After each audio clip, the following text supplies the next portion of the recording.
Hi, everybody, and welcome back to the brand new North Carolina Sports Network and this new look version of the David Glenn Show. Whether you are watching our quickly growing YouTube channel, please subscribe. It is free if you haven't yet, or you're listening to our podcast right now. Thank you for being with us here in mid-September with college football season already offering some shocking and thrilling results, the return of the NFL's regular season finally upon us, and the very divided Atlantic Coast Conference recently voting 12-3, with Clemson, Florida State, and North Carolina vigorously dissenting to add Stanford, Cal, and SMU as new members starting next summer.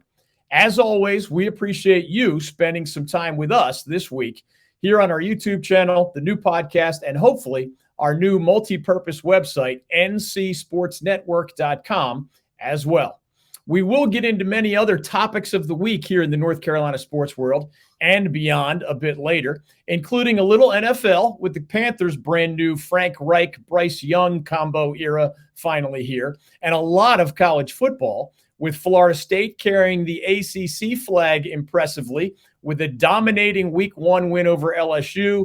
Duke shocking number 9 Clemson for the Blue Devils' first win over a top 10 opponent since 1989. And UNC smothering South Carolina in Charlotte to get yet another potentially special season off on the right foot. We will also offer quick updates on the ACC's expansion news and our state's candidacy for a Major League Baseball franchise. Remember, at least for now, baseball remains the only major sport our great state doesn't yet have at the very highest level. But today's show also includes, among its highlights, a one-on-one visit with one of the more prominent college football coaches in our great state, Shawn Clark of the Appalachian State Mountaineers, who will join us shortly. As a player, Shawn was a two-time All-American offensive lineman at App State in the mid-1990s, when the Mountaineers regularly ranked as one of the top 10 FCS programs in the country. A few years after the program jumped to the FBS level about a decade ago, Clark rejoined his alma mater as an assistant coach under Scott Satterfield, and at the end of the 2019 season, Clark was elevated to head coach for the Mountaineers bowl game. Now in his fourth full season calling the shots, he has a 27-13 record and is trying to maintain his school's status as both one of the best programs in the Sun Belt Conference and a team that is capable of beating anyone, anywhere, as his Mountaineers showed last season with that famous September win at top 10 Texas A&M, and even their thrilling 63-61 loss to North Carolina in Boone a year ago. That clearly could have gone either way. Over these next 2 weekends, App State has a rematch with Carolina in Chapel Hill, then heads back up the mountain to host a cross-state matchup against East Carolina at the Mountaineers' refurbished and overflowing Kid Brewer Stadium. That game is among our upcoming stops on our new Old North State tailgate and traveling sports circus. More on that later. Coach Clark also happens to be married to a superstar athlete from another sport, his wife Janelle. So we'll try to find out how that magic happened years ago and whether the Clark's children already are showing signs of athletic excellence. As we settle in with Coach Clark, quick thanks to our sponsors, without whom we would not be here with you today. The North Carolina Pork Council, the foundational partner of the new North Carolina Sports Network. Did you know that the pork industry contributes more than $10 billion per year to our state's economy and supports more than 44,000 jobs? XL Moving and Storage, celebrating their 25th anniversary this year, and as an Allied Van Lines agent, they can help you with your moving and storage needs here in North Carolina and beyond. The Lawson Insurance Group, where the Lawson brothers and their staff are ready to help you all across North Carolina, just as they've already helped me, my family, and my business save thousands of dollars on our various policies with your personal and or commercial insurance needs. Jimmy's Bar and King Neptune Restaurant, my personal home away from home in Wrightsville Beach. I get rave reviews just about every time one of our viewers, listeners, or readers tells me about his or her first visit or inevitable return visits to King Neptune. The Original Salt Works, a legendary breakfast and lunch place in Wilmington where Mike Waddell and I recently had lunch one day, then breakfast the next day. Those are actually two very creative and very different menus. Shout out to Bob Hubbard for his hospitality and ongoing support. And our friends at Sport Clips, now with more than 70 locations across the great state of North Carolina. As we thank all of them, we also ask you to support us here at this new version of the David Glenn Show by patronizing our sponsors as often as possible. It is not even a slight exaggeration to say that without them and without you in a different way, we wouldn't have the honor of sharing time with you on these new platforms here at the DG Show and the North Carolina Sports Network. On the other side, App State head football coach Shawn Clark. What does it mean when people say America is a land of opportunity? It means the power to discover, To redefine yourself. To improve yourself. to challenge yourself. To realize there's more in you Than you ever knew. that you could do. It means giving people an open field to explore what they do best. With the best tools, The best training. the best technology in the world. We bring out the best in the people who serve. So you can be All you can be.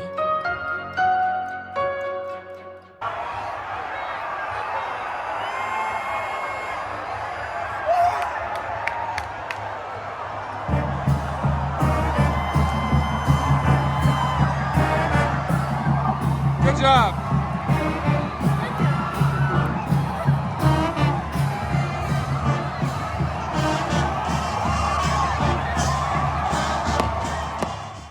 Okay, without further ado, we move on to our featured guest of the week. Shawn Clark was a two-time All-American offensive lineman at Appalachian State University in the mid-1990s. He returned to Boone as an assistant coach in 2016 when he joined Scott Satterfield's staff, and he has been the Mountaineers' head coach since their 2019 bowl game. The Mountaineers are 1-0 as they head to Chapel Hill to take on UNC this Saturday. Then they turn around and host cross-state rival East Carolina in Boone on September 16th, when we will be at Kid Brewer Stadium as well with our new Old North State tailgate and traveling sports circus. Coach Clark, welcome to the David Glenn Show and the new North Carolina Sports Network. How are you? Doing great, David. Thanks for having me on, and I'm looking forward to talking to you guys this morning. And it's a beautiful day in Boone for the Labor Day weekend, so a lot of great things happening right now at App State. Well, I know you're focused on the Tar Heels, so you won't see us face-to-face until we get there for that ECU game. But let's start from the beginning for those who don't know you as well as the Mountaineers, of course, already know you. You're from West Virginia originally. Remind us, how did App State first even end up on your radar, much less as the place where you ended up as a football All-American? Yeah, I'm from Charleston, West Virginia, and I played multiple sports in high school. And it was always a dream of mine to play for the West Virginia Mountaineers. And through an injury of high school, I went to Fort Keegan Military Academy, a place I'm very fond of. I'm very proud of being an alum from there. And it just made sense when Coach Moore came to recruit me in 1993. I came here for a visit. I really fell in love with Boone and the people in this town. It's a great atmosphere it's a great place to go to school first. I love it here. And then you put in the college football, what we were back then, it was just a perfect fit. So I'm very proud to be an alum from App State and very proud to be the head football coach here at App State also. It's always dangerous to ask how you met your wife type questions. So I'll leave to your judgment whether you want to share a lot or a little or nothing at all. But it is pretty cool. My detective work pieces together that you were an assistant football coach at Eastern Kentucky University, while Janelle was not only a great athlete, but she actually ended up in the EKU Athletics Hall of Fame, which is just crazy. What can you share either about how you met, or even about, how does it help to have a former athlete in that sometimes difficult job description of being the head coach's wife? It definitely helps to have an athlete in the family because she gets it. I think you look at any head football coach or any coach in general, if you have a strong woman at home that can really understand what you do, because we're not at home very much, and she's a one-woman show for 6 months out of the year. But yeah, we did meet at Eastern Kentucky. She was a student there. She played softball there. And everyone knew who she was around campus because she was the best athlete on that campus. But she disappeared for about a year and a half. And And I met her. She was back at a basketball game, and she had been playing professional softball in Sardinia, Italy. She played for the Italian national team there, and she came back, and we said hello. One thing led to the next, and we went for a date there at O'Charlie's of all places. That was our first date, and none of us made any money, so we split the bill. So. You knew that was true love at first sight when she was willing to pay the bill, and the rest is history. Again, I'm very fortunate to have her in my life, and we've been able to have two beautiful kids. We have a 14-year-old daughter and an 11-year-old son who are heavily involved in athletics. But I'm a very lucky man, and if it wasn't for her, I wouldn't be able to do this job today. Well, you are that super dad now, and they're not little wee ones anymore. At this point, I imagine you can tell, at least to a degree, how much of that athletics DNA they have. Gianna and Braxton, right? And I heard you ran around a lot in the offseason just watching them play their sports all over the place. What can you tell? Did it come naturally for them to want to be involved in athletics, given mom and dad? I think it became pretty natural. With our daughter, we thought that she would be a softball player. That's what my wife was known for. And then, she really didn't like softball. We gave it 2 years, and she got involved into volleyball. Now she's played on the 15U national travel team. So we get a chance to travel around the world playing volleyball. This past June, they played in the national tournament in Orlando, Florida, with 740 14-year-olds. I think their first game was versus Hawaii. So that was neat to see. And my son, he's 4 sports. He's football, basketball, baseball, and wrestling, and that's always it's fun to be around. And that's one thing that I think we've done a good job. My wife and I is we don't have many hobbies. Our hobby is football and our kids. So every free moment we have, we want to spend with them because the days are long, the years are short. And I'm seeing that now, knowing that she's 14. I have 4 more years with her left at the house. So any free moment we can, we're with our family. And I learned that from Coach Moore. Coach Moore was very passionate about having families around here and be involved in your kid's life. And that's the thing I want to do. I want to be known for a great husband and a great father. And football is second. But you can't get a new family. You can always get a new job. You've mentioned Coach Moore a few times already. Of course, most of us know him as that 3-time national champion, legendary coach of the Mountaineers, your coach back in the day. What sorts of things beyond what you just said have you kind of borrowed from him, either as a man or as a head coach, now that you are a head coach? And is there anybody else that's kind of on that short list of your football coaching influences? Yeah, it's Coach Moore has been an impact on my life. He's been an impact on several hundred football players. I think that's very evident when former players come back here. They want to see Coach, and Coach is back involved in the program now. He's that was a tough deal when he left here, and it wasn't good for both sides. And we got him back into the fray, and he's here all the time. He comes to practice at least twice a week and wants to say hello to our players. Our players know who he is, and he gives that. The insight of what it's like to coach the old school football and now into the new. And it's funny because we talk about the NIL and collectives, and if you know Coach, he couldn't coach today in some ways because he was that hard nosed, play for the love of your team, and play for the love of the game. But Coach had an immediate impact. You look around. Danny Hope, a guy that I worked for 10 years. I was his G8 for him, and I worked with him in Eastern Kentucky. He hired me at Purdue. He had an impact. I always knew how to play the game. Stacy Searles, he's at Georgia now. He taught me how to play the game, and Danny Hope taught me how to coach the game. And there's a big difference in that. You can't just say, do it like this. You have to be able to adjust and adapt to kids, and you can't say because I told you so anymore. And I think the biggest thing is, in my career, I always told them explanation without demonstration is simply conversation. So when I was a position coach, I would try to demonstrate everything I was teaching those guys. And I think it paid dividends in me being a young coach and be able to get in there and show them exactly what I wanted to be done. So those are probably the 3 biggest influences in my coaching career, and guys that I still talk to this day.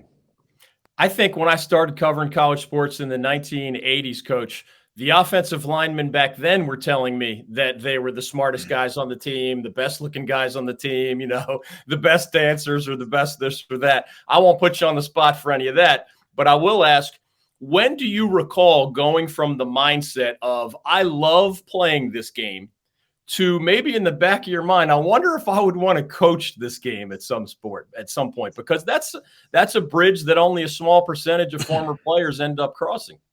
It's a small percentage. I go back to 1994. We got beaten by Boise State in the playoffs, and at that moment, the way Coach, way he handled his players, it was the thankfulness and just how he talked to our players. That made an immediate impact on myself. And then you go to 1998, we played Northwest Louisiana State in the playoffs, and that was my last game as a college football player. And just the way he grabs you and thanks you, and I'll give it even to Mike Waddell. One of my fondest memories was that year that my final interview was with Mike. We talked post game, and I was on the radio show, and I knew I wanted to coach, but it was hard to get into coaching then. I started a job with Ted Lansing Corporation. I sold windows and doors and siding for about a year. Okay. And I finally realized right then that I didn't want to have a real job.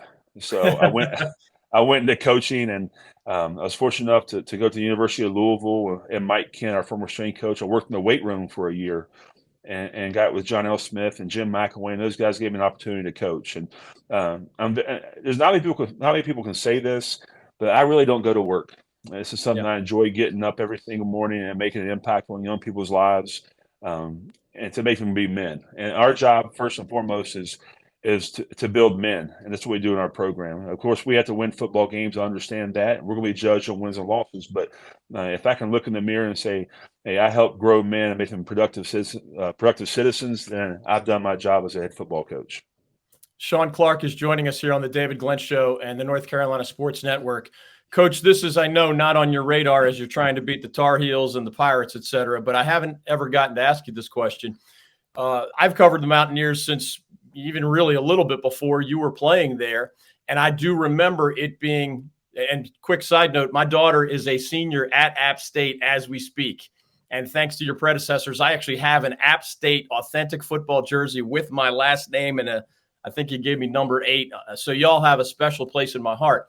But I remember the intense discussions around the wisdom or not of going from that FCS super heavyweight, legendary, 3-time national champion, Jerry Moore, all that stuff that you lived through, to whether it was the right decision to jump to FBS. Do you even remember what was your voice as maybe, at the table or not? I'm not sure. And then, of course, share with us how you feel it has worked now that you're basically a decade in as not only an FBS member, but clearly one of the best programs in the Sun Belt Conference.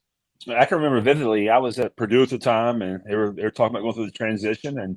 And if you look, there's back then there wasn't much difference when the Appalachian State playing the FCS and then Appalachian playing the Power 5 programs. And I think it speaks for what we do here as a program. You go back to the 90s, we played Wake Forest on a yearly basis, and year in and year out, we would beat Wake Forest.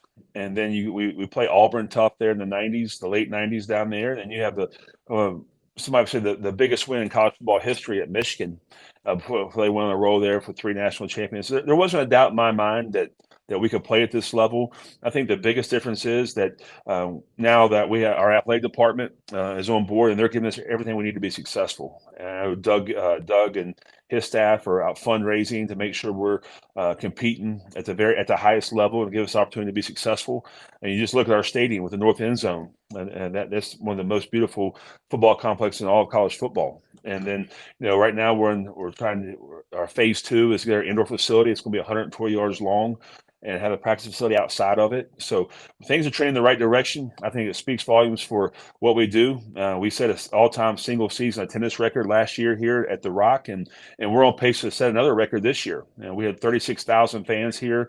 We played Gardner Webb. It was an unbelievable atmosphere.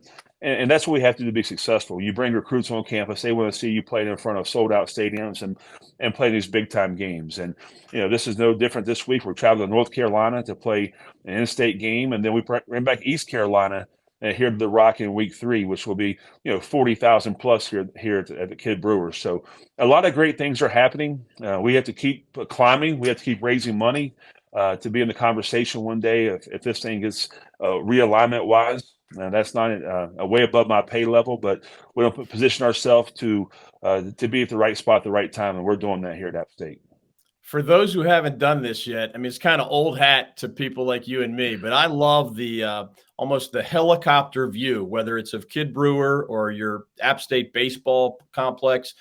It's just unusual. I mean, I'm more of a beach guy than a mountain guy from how I was raised, but thanks to my daughter's time at App State and going skiing out there, it's just a different animal. And I hope folks will check out the App State football culture, but even really the Boone area. It's just an incredible part of our state. Again, I know this is not on your radar. Football coaches are not wired to look in the rearview mirror, but I have to ask, how did y'all go in front of 93,000 people last year and beat a top 10 team from the SEC when y'all took out, not only to take out Texas A&M, if I remember correctly, by the end of the same day, ESPN asks you, hey, would you like to host College Game Day for the first time in school history next week? I mean, that was just crazy. What do you remember about what went into that, or how and why it happened? Well, that was definitely a great experience. And, I go back, App State used to be the best kept secret in all of college athletics. And it's not that way anymore.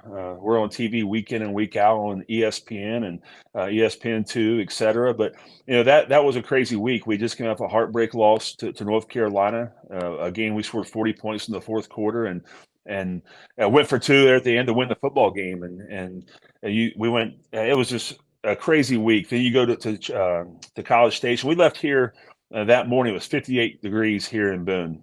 And then we landed in College Station. It was 102, 103 degrees. Wow. And I was sweating getting off the bus. There's no way we're going to make this. But I do this. This is just not this team. This is the culture of our program. We'll go play anybody, anywhere. And it was I told our team it's not the same A&M team it was in 21. They had a top 5 program back then, and they were ranked 6th in the country at the time. And our goal was get to the fourth quarter and put the pressure on them, and we did. And our kids were resilient. They fought to the very end and gave us a chance to win, and which we did.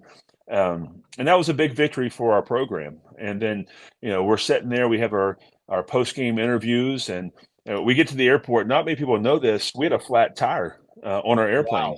Wow. So, we're expecting to leave in 30 minutes, and 3 hours went by, and it's going to be tomorrow. So as we're sitting there on the tarmac, Doug Gillen and Joey Jones, our sport SID, come together and say, listen, game day's on the phone right now. There's a chance we might have game day here in Boone. And within 3 minutes, it was coming to Boone, North Carolina. And that was a first. We've done a lot of firsts here at App State, but to be part of that, to bring college game day to Boone, North Carolina, it was a great experience. And we did a economic study on bringing ESPN or college game day to Boone, and it was over $550-some million of unpaid advertisement to our university, to our town, and applications are up 25% right now to come to App, and that's not happening everywhere in athletics. I mean, in colleges, most universities are on a downward trend as far as admissions, and we're really at an upward trend, and we're turning people down. And that, college athletics matter, especially football, because it puts your program on a national stage, and we're a prime example of that. But that was a wild week, and then you top that off with a Hail Mary pass versus Troy to win the football game. So yeah, for 3 weeks we were the media darlings of college football. I usually do 5 interviews on camera a week. I think we did 42 or 43 interviews that week. We didn't sleep much, but I wasn't going to say no, because again, that was great to put our program, the national exposure, right here in the small town of Boone, North Carolina. So I have to ask, given that you did those 42 interviews, I'm never going to say Appalachian State University incorrectly. I mean, I'm going to nail the pronunciation, right? There's that thing, Coach, that when you go nationally and people are less familiar with our state or your school, you'll hear different pronunciations. Do you usually just let it go? Do you ever make sure you say it correctly? How do you handle something like that?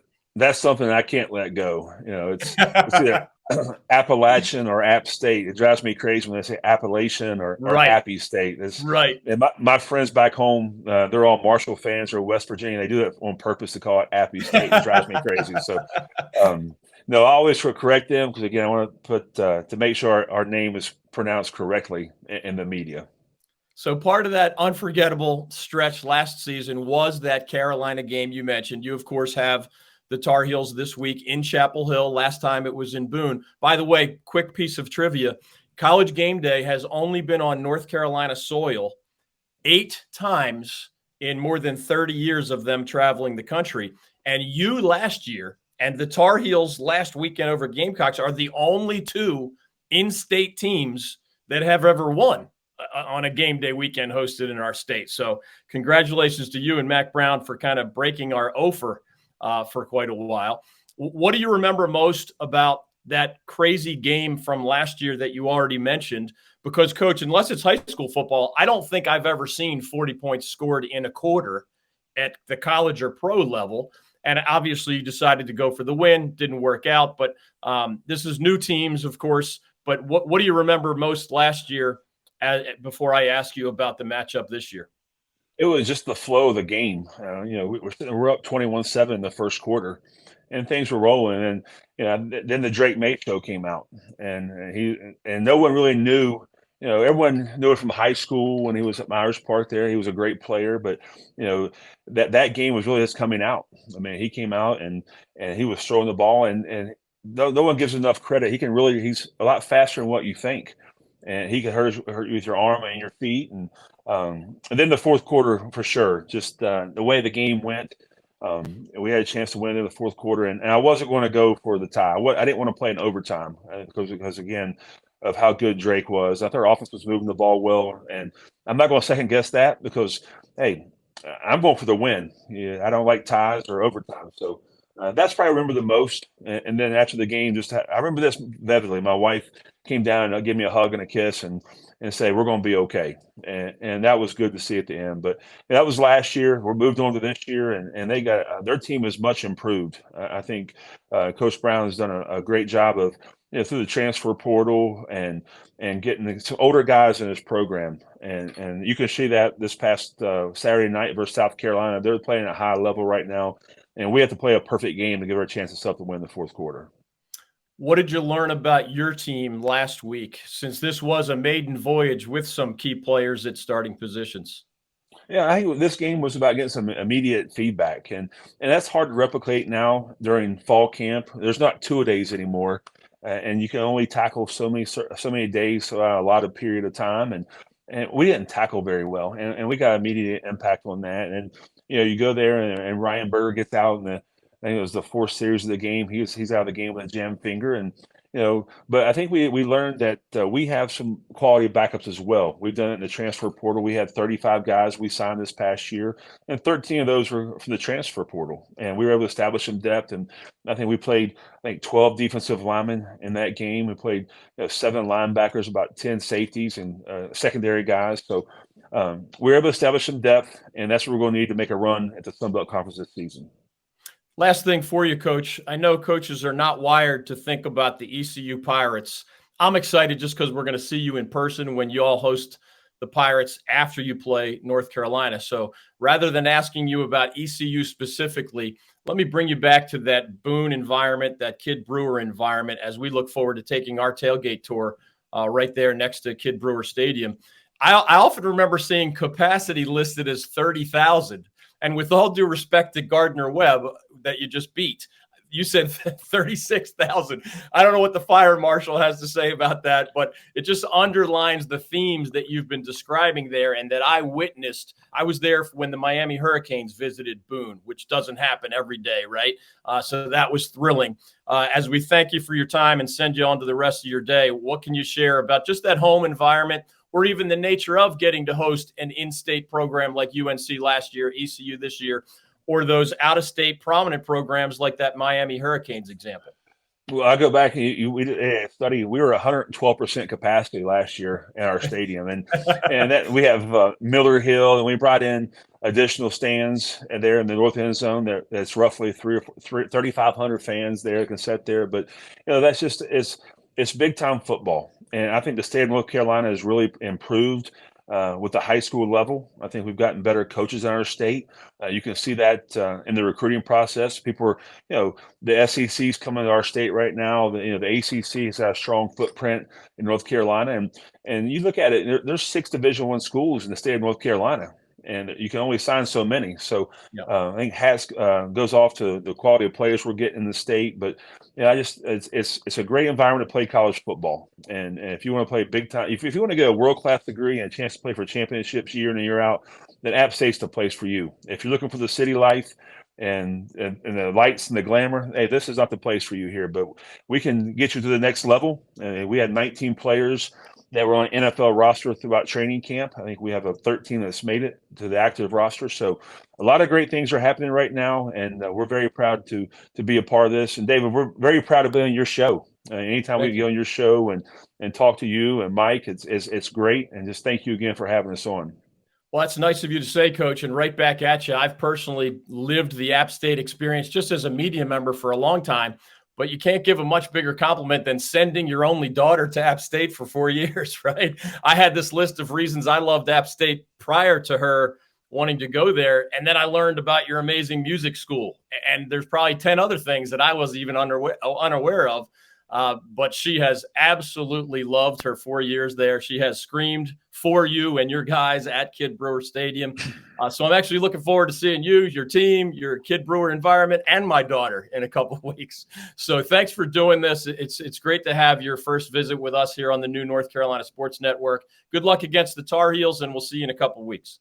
Well, we appreciate your donations to our university, and then we got to get you in the Yosef club so we get some more money from you, David, okay?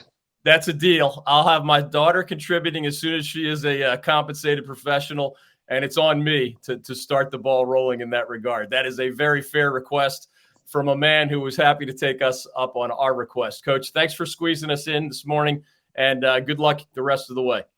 Thank you guys very much. Look forward to see you here in a few weeks. As we thank Coach Shawn Clark for his time here on the David Glenn Show and jump back into all sorts of other fun stuff, college and pro, one quick reminder. In sports, we talk a lot about impact players who make a positive difference. And when it comes to our state's economy, the North Carolina pork industry is a true MVP. Each year, the pork industry plays an important role in supporting rural communities across our state. It contributes more than $10 billion a year to the North Carolina economy and supports more than 44,000 jobs. Learn more about their positive impact at ncpork.org. That's the North Carolina Pork Council, the foundational partner of the North Carolina Sports Network.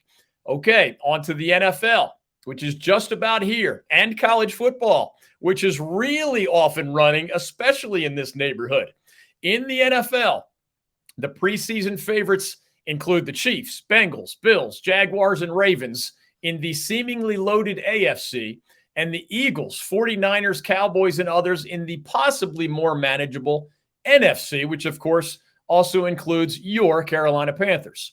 The Panthers, at least for now, are viewed more as part of the large could-go-either-way category of NFL teams, especially in the NFC South, which may not have a great team among the Panthers, Saints, Falcons, and Buccaneers. We shall see.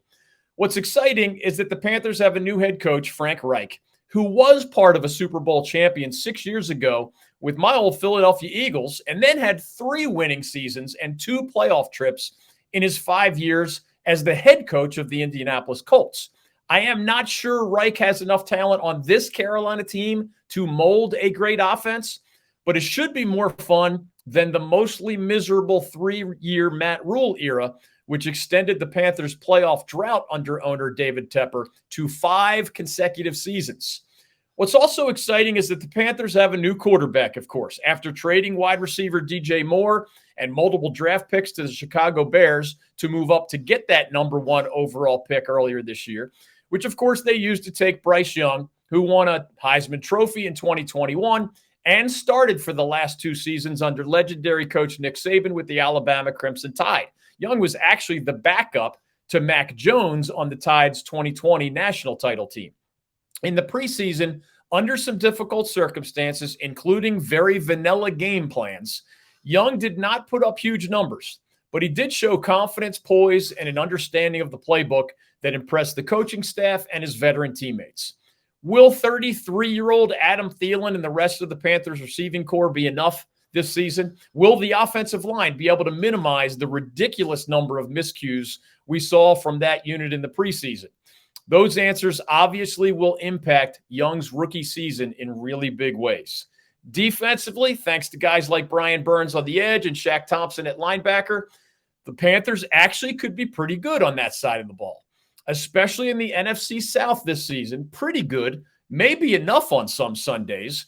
I would not predict a playoff bid this year, but we'll get our first real look at this 2023 Carolina team Sunday when the Panthers visit the Atlanta Falcons. In week 2, the Panthers will get an early look at another divisional rival when the New Orleans Saints visit Bank of America Stadium in Charlotte. Moving on to college football.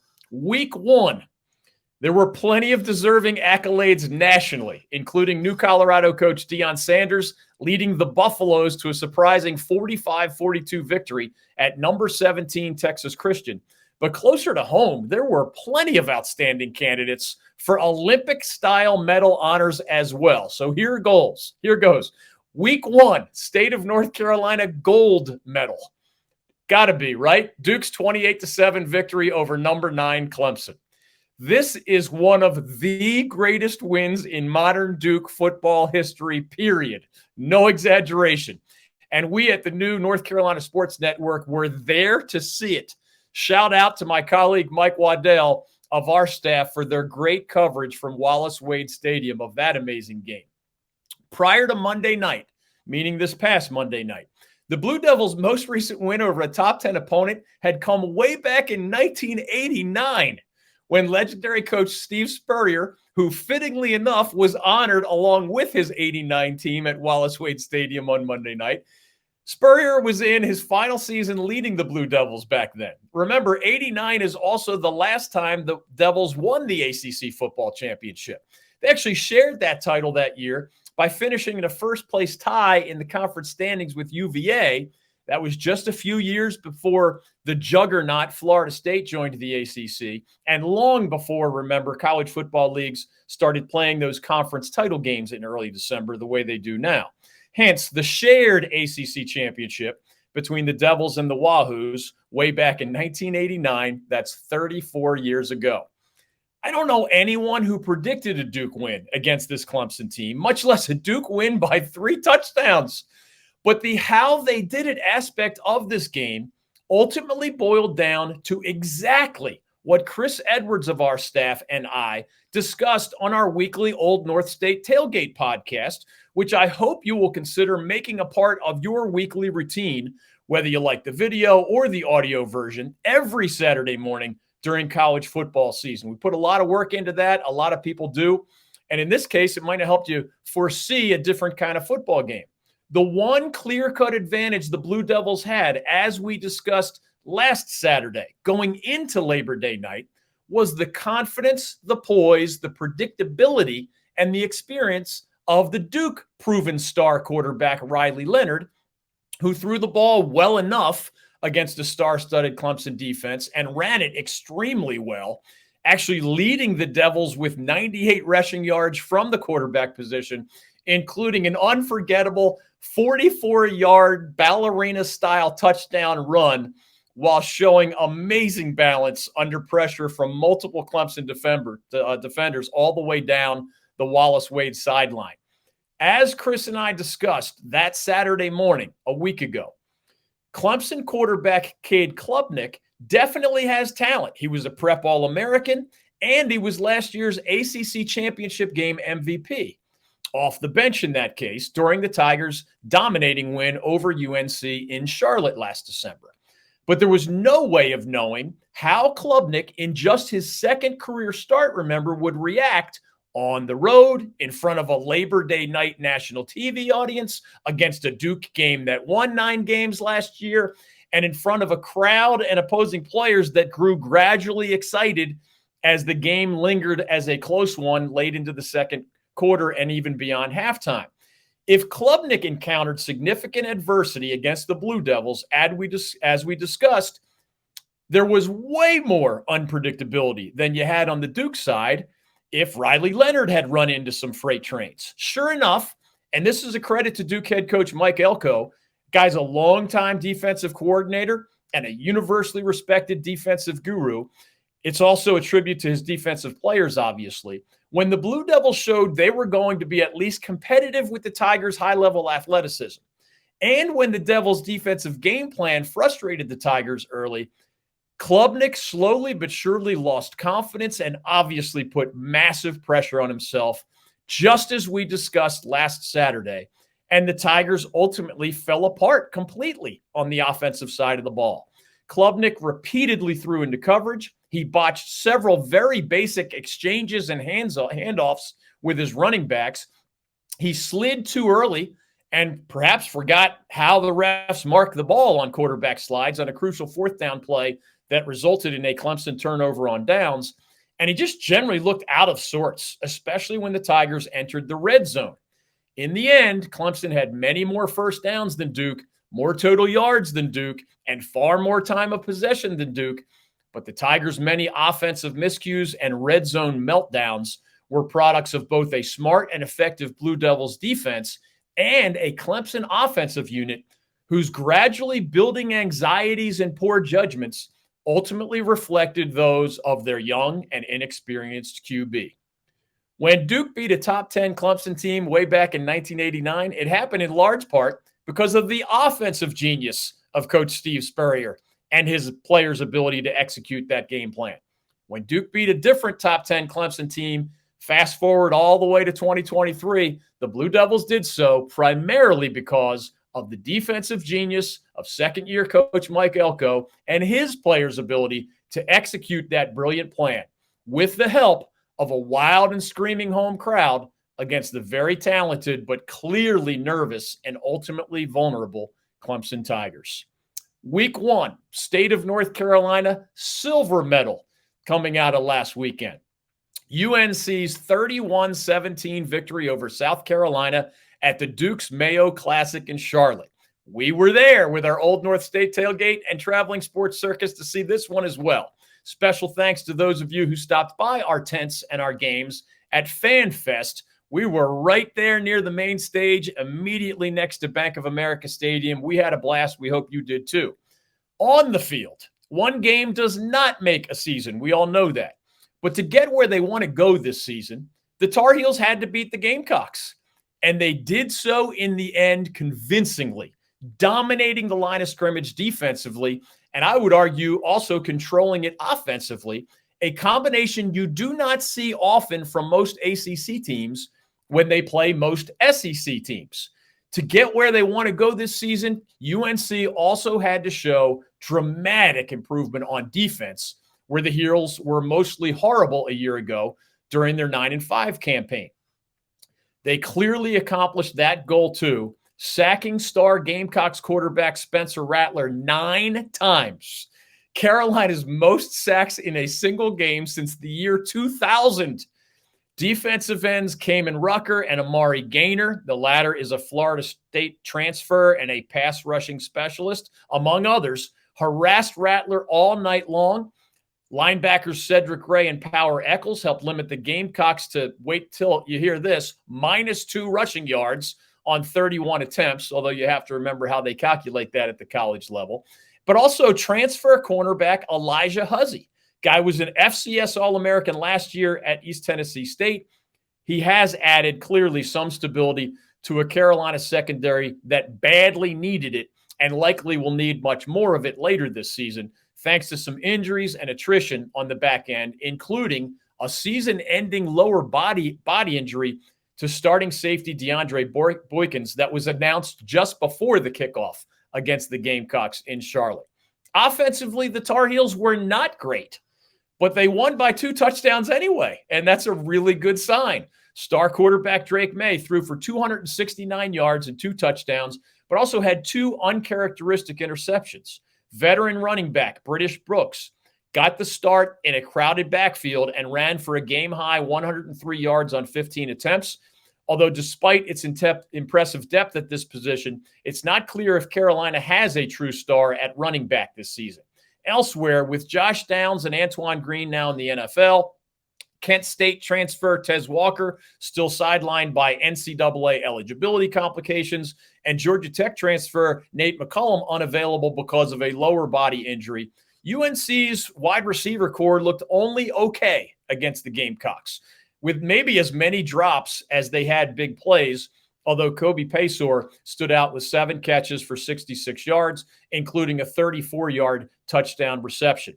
On the bright side, Carolina's offensive line looked pretty solid, and its 3-man rotation of John Copenhaver, Kamari Morales, and Bryson Nesbitt looks as good as any tight end depth chart in the entire nation. Week 1, State of North Carolina, bronze medal. North Carolina Central University, last year's HBCU national champions under Coach Trey Oliver, absolutely hammered Winston-Salem State. The final was 47-21, but this game was 37-zip in favor of the Eagles at halftime, and that better reflects Central's dominance in the game before the reserves played a lot more in the second half. I mentioned this game in part to highlight the Eagles quarterback, Davius Richard, who threw for 236 yards and 3 touchdowns and did run for another 42 yards and a TD. But this was not his best statistical performance, in part because he gave way to his backup during the blowout as well. Remember the name, though. Davius Richard is a rare 4-year starting quarterback in major college football, and he is that rare QB from the FCS and the HBCU ranks who is on the radar of the National Football League scouts. He's 6'3", 220 pounds, 5th-year senior from Glades Central High School in Florida. That is a really well-known program in the Sunshine State and even around the country, famous for its high-level high school football. And Richard is either number 1 or number 2 at this point in NC Central's history in passing yards, passing touchdowns, total offense, completion percentage, and various other important categories. With a strong senior season, Richard could become the first HBCU quarterback selected at the NFL draft since y'all have seen this guy in the NFL. Tavares Jackson of Alabama State, drafted way back in 2006. We are looking forward to seeing Richard go against North Carolina A&T on Saturday night in the Aggie Eagle Classic, one of the great long-standing college football rivalries here in North Carolina and in all of the HBCU ranks for sure. More on that game in just a little bit. Elsewhere in week 1, quickly, Wake's 37-17 win over Elon, NC State's 24-14 win at UConn, and App State's 45-24 win over Gardner-Webb, to me, were really what I call taking care of business victories. Games you're supposed to win and win convincingly.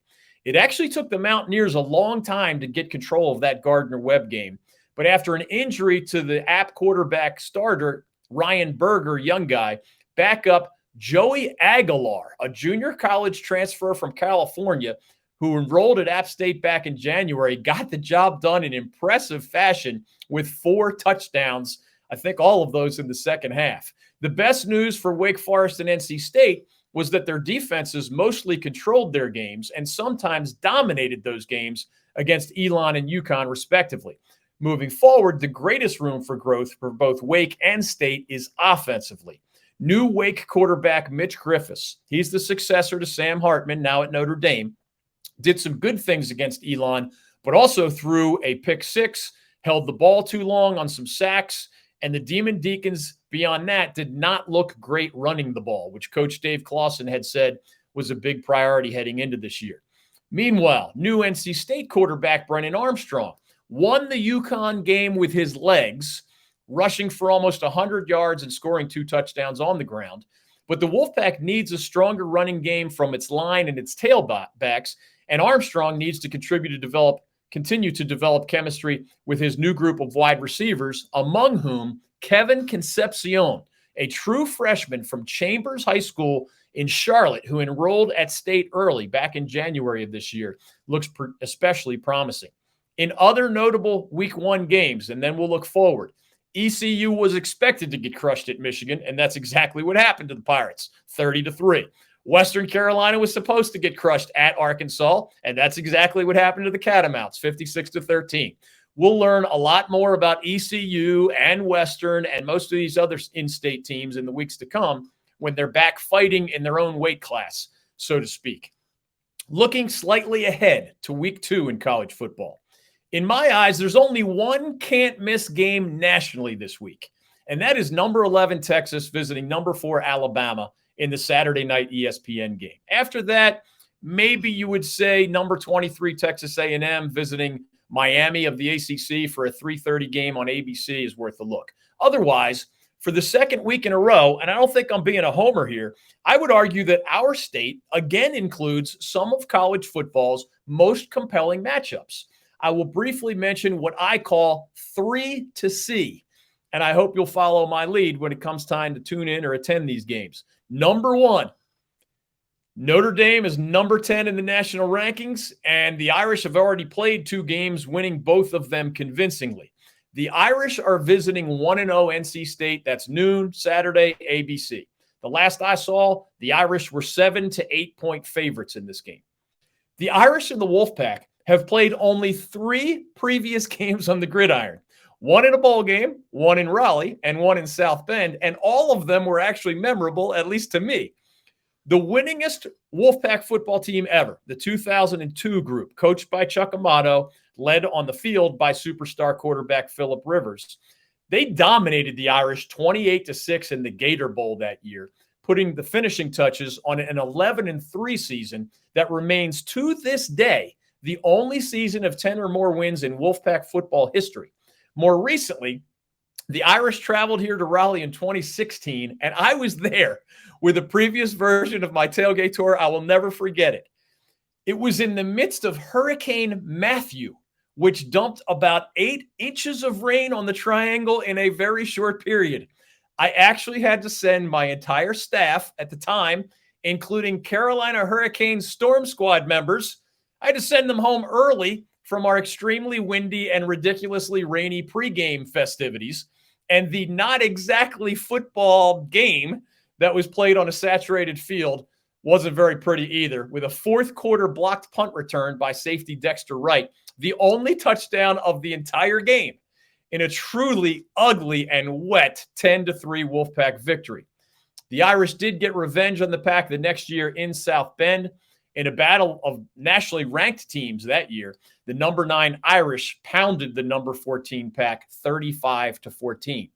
This year, new Notre Dame quarterback Sam Hartman, remember he's the guy who spent the past 5 years at Wake Forest and is now 24 years old, and new NC State quarterback Brennan Armstrong are 2 of the more interesting angles in this game. Hartman was only 1-2 as a starter against State while he was with the Demon Deacons, including 0-2 at Carter Finley Stadium, which he's already described to his Notre Dame teammates as a hostile environment. Hartman's personal statistics against the Pack while with the Deacs reflected that same mixed bag, with an average of almost 275 passing yards per game and 6 touchdown passes, which is pretty good, but also 6 interceptions and 13 sacks, which of course favors the Wolfpack defense. Hartman is off to a sizzling start at Notre Dame, completing like 80+% of his passes, albeit against very inferior opposition. The Wolfpack, whose defense looked very solid, except for a couple explosion plays at UConn, will be by far Hartman's biggest test as a Notre Dame player. But Hartman will be bringing, remember, some NFL-caliber offensive linemen and some big-time skill players with him on this trip to Raleigh. Armstrong, by the way, the UVA transfer, he'll turn 24 years old next month. He has never played against the Irish. He was actually injured and unavailable when his old Cavaliers played Notre Dame a couple of years ago. Armstrong ran very well in that Wolfpack win over UConn last week, but he probably will need much more help from his line, his receivers, and his running backs for the Pack to pull out a victory against the 10th-ranked Fighting Irish, who finished in the top 25, remember, last season in what was their first year under head coach Marcus Freeman, with a 9-4 record, including a Gator Bowl victory over South Carolina. All right, looking forward, matchup number 2 of our 3 to see. 1-0 App State at number 17 UNC, which is also 1-0. That's a 5:15 game Saturday on the ACC network. Last I saw, the Tar Heels were 18-point favorites in this game. The Mountaineers and the Tar Heels have only played 3 times previously on the gridiron. And 2 of those 3 games are actually pretty easy to remember because they happened very recently and they both went down to the wire. App State went to Chapel Hill in 2019 and beat the Tar Heels 34-31 at Kenan Stadium.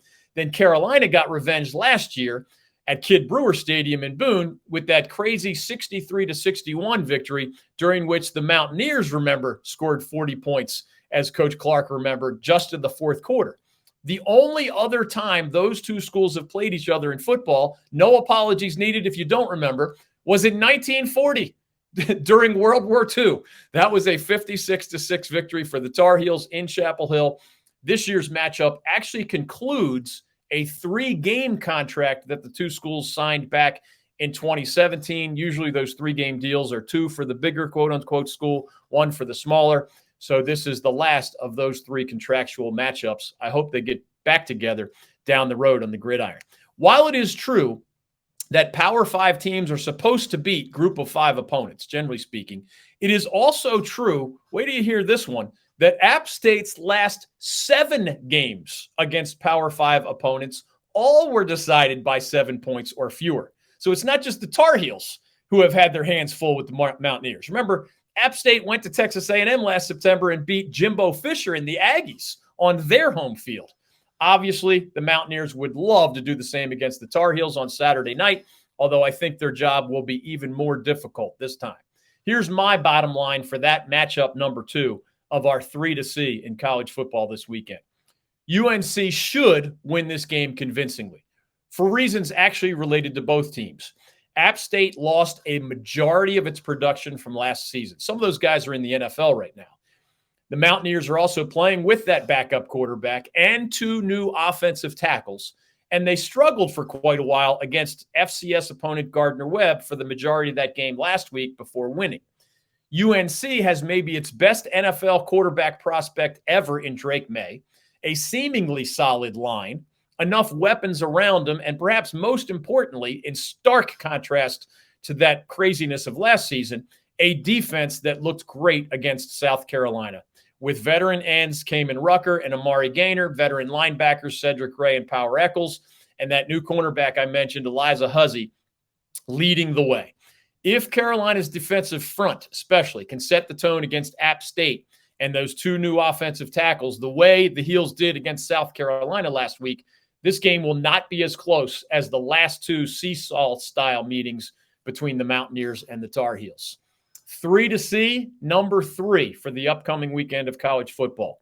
Number 18 in the FCS rankings, NC Central visits North Carolina A&T. This is 7 o'clock Saturday night, streaming only on Flow Sports, or just come to see us. We'll be there with our Old North State tailgate and traveling sports circus. Say that fast 3 times. These 2 schools have been going at it in the famous Aggie Eagle Classic every year with just a handful of exceptions since 1922, or slightly more than a century ago. The matchup typically rotates back and forth between the 2 schools' football stadiums. AT&T, of course, is in Greensboro. This year's game is at A&T's Truist Stadium on Saturday night. NC Central, of course, is in Durham. Although this rivalry also has been held in Raleigh or Charlotte at times. Last year, it was back to the Queen City for the rivalry's 100th anniversary game, which the Eagles of Central won to break a 4-game losing streak to the Aggies. To give you an idea of the national prominence of these programs, especially within the HBCU ranks, including in modern times, Central has 4 all-time HBCU national titles, including last year's championship, and A&T has 8 HBCU national titles, most recently, and nice repetition here, 2015, 2017, 2018, and 2019. These 2 schools are not in the same conference anymore. It's going to take a while to get used to. A&T has jumped to the newly renamed Coastal Athletic Association, where its new fellow conference members include Campbell and Elon from the great state of North Carolina, while Central remains in the old Mideastern Athletic Conference. We call it the MEAC. So this year's Aggie Eagle Classic actually will be a non-conference game. Elsewhere quickly on this upcoming weekend, the 1-0 Charlotte 49ers of first-year coach Biff Poggi get a nice TV slot when they visit the Maryland Terrapins on Saturday night. That 7:30 game in College Park is actually part of NBC's brand new relationship with the Big Ten. You're used to seeing Notre Dame and its home games on NBC, not so much for the Big Ten until this year. It is a very rare opportunity for the 49ers, who, remember, stopped their football program way back in the 1940s, soon after World War II ended, and did not resume their gridiron program until 2013, meaning just 10 years ago. This is a rare opportunity for those 49ers to be featured on one of the nation's top and most watched broadcast channels. Moving on, two quick notes from beyond the playing fields. Number one, ACC expansion. Mike Waddell and I tried to help you separate fact from fiction with a separate video on this topic on our YouTube channel. Avoid the false assumptions and endlessly flowing misinformation about the ACC's recent vote to add Cal, Stanford, and SMU in time for the 2024-25 season. If you really want to understand what happened and what didn't happen, and why, in the end, 12 ACC schools voted in favor of expansion, while Clemson, Florida State, and UNC remained adamantly opposed all the way through the end, please visit our YouTube channel and or our website, ncsportsnetwork.com. Several of my articles, several of our videos will help you gain a much better understanding of this pivotal moment in the 71-year history of the Atlantic Coast Conference. Don't put up with the nonsense at the cocktail party. Be the smartest one at the cocktail party. Find out what really happened and what really didn't at ncsportsnetwork.com. Number two, will we ever get a Major League Baseball franchise here in North Carolina? Governor Roy Cooper, a huge sports fan and our guest just last week on this DG Show podcast, talked about the optimism he has behind why he thinks our state has a very realistic chance of landing an MLB franchise, maybe even by the end of this current decade. We talked about our amazing population growth here in North Carolina. We now have more than 10.5 million people, and we're still growing. The importance of the evolution of large metro areas, the greater Charlotte area, for example, not just the city, but the metro surrounding area. It's trending toward 3 million people, and the Triangle and the Triad are next on that in-state list of very populous regions. That's compared to the more spread out population that we had for decades here in our state, which often caused us to lose out on opportunities for professional sports franchises.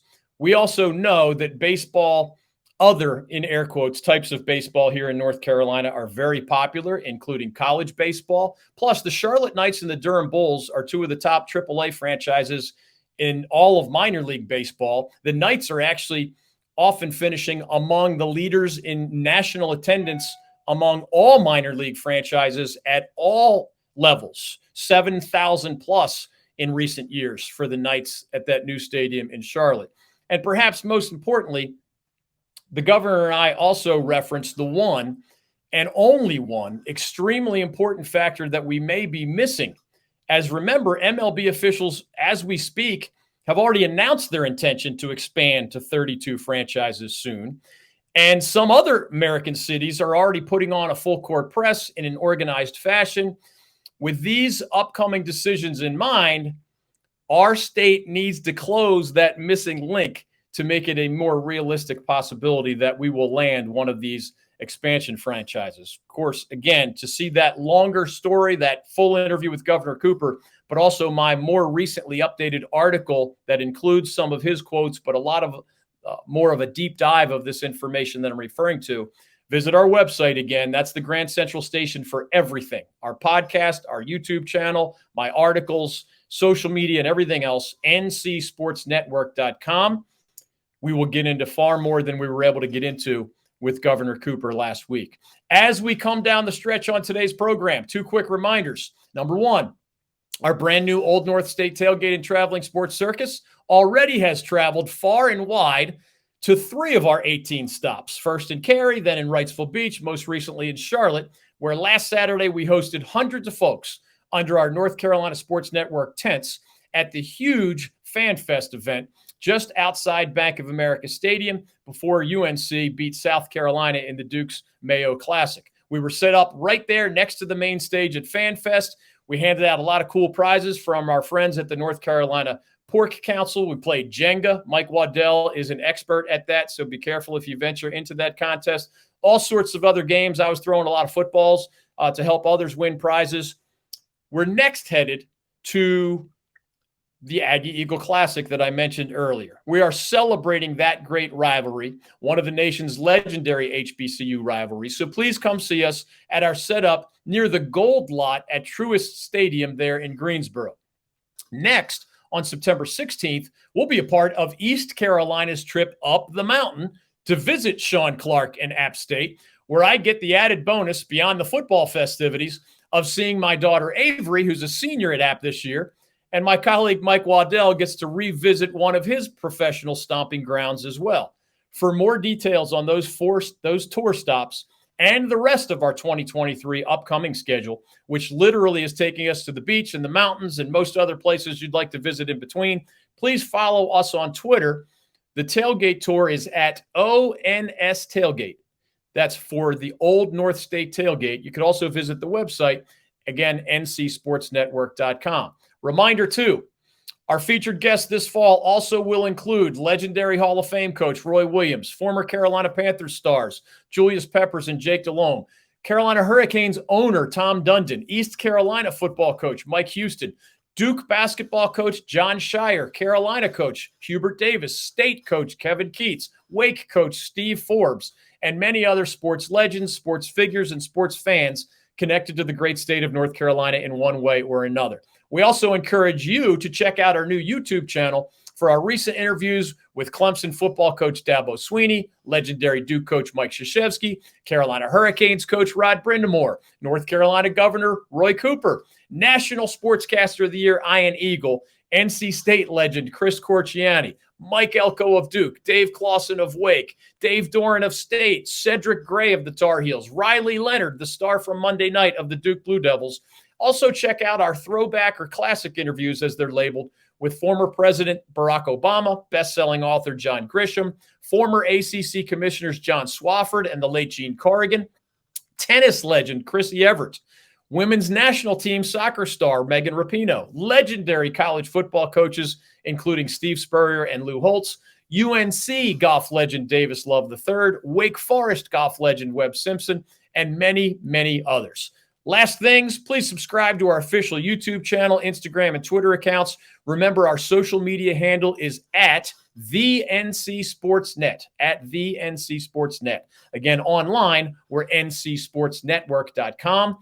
One more reminder, when you subscribe to that YouTube channel, it is free, and it's as easy as clicking the subscribe button next to this video box where you're seeing me right now. You're automatically eligible for really cool prizes. I could send you to a Panthers game, a Hurricanes game, a Hornets game, one of these great college football or college basketball games. Could be free rounds of golf, with or without me, free dinner at some of North Carolina's best restaurants, again, with or without me.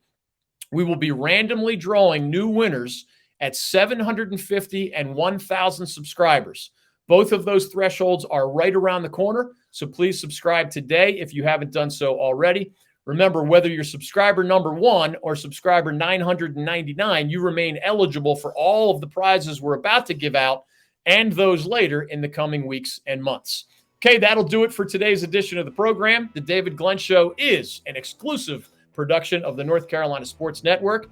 Executive producer and doubling as technical director this week, Mike Waddell. The founding partner of NCSN is the North Carolina Pork Council. Goodbye, everybody. Thanks for spending some time with us today on the DG Show and the North Carolina Sports Network. We look forward to seeing you again, maybe even in Greensboro on Saturday, in the hours leading up to the Aggie Eagle Classic. Either way, we look forward to seeing you and more of those famous guests in the weeks to come, right here on the North Carolina Sports Network. Thanks again for being with us, everybody. Have a great week. We'll see you next time.